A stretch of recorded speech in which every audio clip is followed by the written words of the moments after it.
ખબરોમાં બન્યા રહેવા માટે બેલ આઇકોન દબાવો અને એબીપી અસ્મિતાને સબસ્ક્રાઇબ કરો. કર્ણાટકથી અમદાવાદ આવતી કપાસ ભરેલી ટ્રકને અકસ્માત નડ્યો.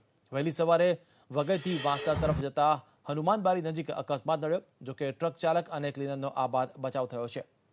ડાંગ પાસે કપાસ ભરેલી ટ્રકને અકસ્માત નડ્યો. વઘઈથી વાંસદા તરફ જતા હનુમાનબારી પાસે આ અકસ્માત નડ્યો હતો. કપાસ ભરીને જતી હતી આ ટ્રક, જેને અકસ્માત નડ્યો છે. ટ્રક કર્ણાટકથી આવતી હતી. ડાંગ પાસે આ અકસ્માત નડ્યો. કોઈ કારણસર ટ્રક પલટી ખાઈ ગઈ અને બ્રિજ પરથી પલટી ખાઈ ગઈ હતી. સામાન બધો બ્રિજની નીચે પટકાયો અને ટ્રક બ્રિજ પર જ રહી છે. પરંતુ અકસ્માતની જાણ થતાં જ પોલીસનો કાફલો પણ પહોંચ્યો હતો. દ્રશ્યોમાં જોઈ શકાય છે તેમ ટ્રકમાં કપાસની બોરીઓ ભરેલી હતી, જે નીચે ખાઈમાં પડી છે.